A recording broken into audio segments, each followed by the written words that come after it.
এই যে গানগুলো শুনতেছি দেখতেছি, এই গান বাজানো হয় না? কি বাজানো হয় না বুঝলেও তো এই ডোলের আওয়াজ অথবা বাজনার তাল এগুলো তো সবাই বুঝি। এটা আমার হৃদয়ে স্পর্শ করে কিনা, এই গানের একটা বাজনা আমার কলবে স্পর্শ করে। এটার কারণে গান যখন আপনি শুনতেছেন, দেখবেন গান শুনতে শুনতে যুবক ভাইয়েরা যারা আছেন, যারা গানের মধ্যে এখনো ডুবে আছি, মনে হয় যে আমি যদি ডিপ্রেশনে থাকি আমার একটু গান শুনলে ভালো লাগে। আজকে অধপতন কতটাই নিম্ন স্তরে পৌঁছে গিয়েছে যে আল্লাহ আমাকে যে পেরেশানি দিলেন, আমি পেরেশানিকে মনে করছি গান শুনলে আমার ভালো লাগবে। আমার মন খারাপ, আমি গান শুনি। ঘুম আসতেছে না, আমি গান শুনি। অথচ আল্লাহ বলেন সূরাতুল বাকারা ২ নম্বর পারার ২য় পৃষ্ঠায় আল্লাহ বলেন, ওয়ালা নাবলুওয়ান্নাকুম বিশাইইম মিনাল খাউফি ওয়াল জু'i ওয়া নাকসিম মিনাল আমওয়ালি ওয়াল আনফুসি ওয়াস সামারাত।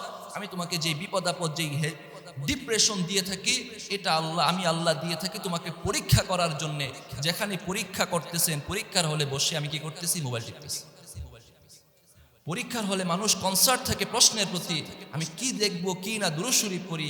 আর সেই জায়গায় আল্লাহ বলতেছেন দুনিয়াটাই তো পরীক্ষার হল, সেই জায়গায় আবারও ডিপ্রেশন দিচ্ছি, একের উপর আবার আরেক পরীক্ষা। আমি সেখানে আল্লাহর নাফরমানিতে আছি। আমার ভাই, পায়ে ধরে বলি, মেহেরবানি করে করজোর হাত দিয়ে রেখে আপনার কাছে আমি আবেদন করি, আকুল আবেদন করি, গান শুনবো না, গান শুনবো না। ডিপ্রেশনে থাকি, মন খারাপ থাকে, আপনি কোরআন তেলাওয়াত করেন। যেটা বলতেছিলাম যে ওই রাতকে কেন্দ্র করে ব্যাপকভাবে গান শোনা হয়, গান বাজানো হয়। আপনি যদি নাও শুনতে চান, বিল্ডিং এর ছাদের মধ্যে গান জোরে বাজিয়ে রাখবে। তো মুসলমান যদি চায় একটু তেলাওয়াত করবে, নামাজ পড়বে, ফোনে একটু কথা বলবে, সে পারবে না। অথচ গান শোনার ব্যাপারে আল্লাহ তাআলা কোরআনে কি হুঁশিয়ারি জানিয়ে দিয়েছেন। সূরাতুল লুকমানের ৬-৭ নম্বর আয়াতে আল্লাহ বলেন, বিসমিল্লাহির রহমানির রহিম, ওয়া মিন তারি লাহওয়াল হাদিসি, আল্লাহ বলেন ওয়া মিনান নাসি মান ইয়াশতারি লাহওয়াল হাদিস, যারা লাহওয়াল হাদিস ক্রয় করে, মানুষের মধ্যে যারা লাহওয়াল হাদিস ক্রয় করে। লাহওয়াল হাদিসের ব্যাখ্যায় মুফাসসিরিনে কেরামগণ লিখেন, গানের যে সরঞ্জামাদি আছে, গান আপনাকে শুনতে হলে, আপনার কান পর্যন্ত পৌঁছাতে হলে মানুষের কণ্ঠই শুধুমাত্র যথেষ্ট না। কণ্ঠের সাথে পিয়ানো ব্যবহার হয়, ডোল ব্যবহার হয়, বাঁশি ব্যবহার হয়, বর্তমান সময়ে আরো কত কত আপডেট জিনিস ব্যবহার হয়। আল্লাহ যদি শুধু বলতেন গানের শব্দগুলো না জায়েজ, তাহলে শব্দ শুনতে পারতেন না। আল্লাহ জানিয়ে দিলেন লাহওয়াল হাদিস, গানের যত সরঞ্জামাদি আছে, এই সমস্ত ডোল তবলা দিয়ে যেগুলো তোমার কানে আসবে, যেটার অর্থ আল্লাহর সাথে শিরিকের সাথে সামঞ্জস্যপূর্ণ হয়ে যাবে, এই সমস্ত জিনিস থেকে তুমি বিরত থাকো। এই সমস্ত জিনিস যদি তুমি ক্রয় করো, তুমি শুনো, এটা তোমার জন্য হারাম, তোমার জন্য হারাম, এটা তোমার জন্য হারাম।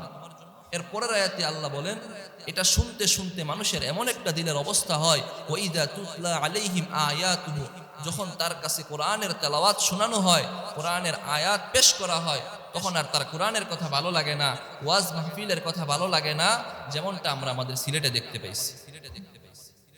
কারণ তারা গান শুনতে শুনতে, আল্লাহ যে লোকমানের ৬ নম্বর আয়াতে বললেন, গান শুনতে শুনতে তাদের অন্তরে সিলমোহর পড়ে গিয়েছে।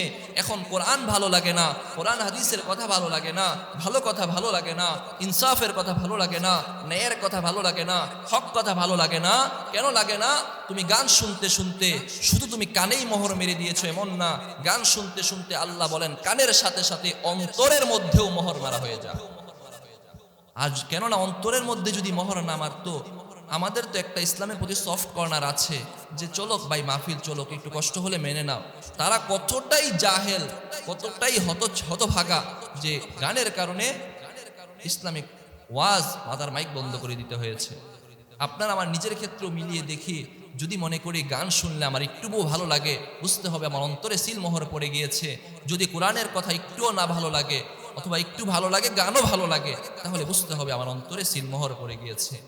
ভাই, ৬ নাম্বার যে কারণে আমরা ওই দিনটাকে বর্জন করব, কারণ ওই দিন হারাম গানের ব্যাপক প্রচলন হয়। আমিও যদি ওই গানের মধ্যে শরীক হই, আল্লাহর পক্ষ থেকে গজব আমাকে পাকড়াও করবে। সর্বশেষ ওই দিনটাকে আমরা কেন বর্জন করব? এই কারণে বর্জন করব, ওই দিনে মুসলমান অনর্থক অপচয় অনেক বেশি পরিমাণে করে, অপচয় অনেক বেশি পরিমাণে করে। আমাদের এখানে তো আতশবাজি, ফটকাবাজি, গান বাজনা এইসব কিছুকে উপলক্ষ করে কত টাকা পয়সা এই জায়গায় খরচ হয়। এগুলো কি অপচয় না? অনর্থক কাজে অপচয় করা হচ্ছে। সাথে সাথে আরও যারা উন্নত জায়গায় আছে মুসলমান, তারাও তো এই যে গানের আসরগুলোতে গিয়ে কত ধরনের ড্রিঙ্কস, আবার আরো অনেক কিছু তারা ওই জায়গায় খরচ করতেছে। এক একটা জায়গার এন্ট্রি ফিও তো অনেক টাকা। অপচয়ের কত মাধ্যম আছে, অথচ আল্লাহ তাআলা সূরাতুল বনী ইসরাঈলের ২৭ নম্বর আয়াতে বলেন, ইন্নাল মুবাযযিরিনা কানু ইখওয়ানাশ শায়াতিন। যারা অপচয় করে তারা শয়তানের ভাই। সবাই তো জানি মাশাআল্লাহ, যারা অপচয় করে তারা শয়তানের ভাই। আমরা কি শয়তানের ভাই হতে চাই না শয়তানের শত্রু হতে চাই? হ্যাঁ, শয়তান আমাদের, ইন্নাশ শাইতানা লাকুম আদুউম মুবিন, আল্লাহরই ঘোষণা যে নিশ্চয়ই শয়তান তোমাদের প্রকাশ্য শত্রু। তো আমরা শত্রু মনে করলে ক্ষতি আছে নাকি? এই জন্য শয়তানকে বন্ধু বানানো যাবে না। শয়তান শত্রু, শুরু থেকে শত্রু, শেষ পর্যন্ত শত্রুই থাকবে। আপনি আমাকে সে ঘায়েল করতে চাবে। শয়তান আমার আপনার শত্রু এতটুকুই না, শয়তান আল্লাহরও শত্রু। শয়তান আল্লাহর শত্রু, তার ঠিকানা জাহান্নাম। সে চায় আমাদেরকেও সে তার সাথে জাহান্নামী বানাতে। কথাটা বুঝছেন? শয়তান আমার আপনার শত্রু, আল্লাহরও শত্রু। শয়তানের ঠিকানা জাহান্নাম।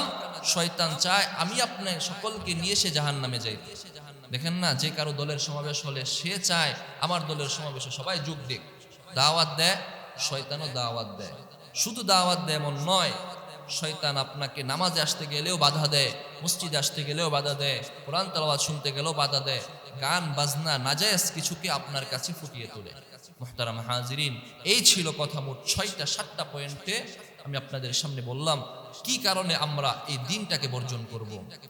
সবচেয়ে বড় কথা তো ওইটাই যে ওই দিনে বিধর্মীরা একাধিক ইলাহের গায়রুল্লাহর ইবাদত করে, এমন প্রভুর ইবাদত করে, জানুস নামক যে দেবতার ইবাদত করে।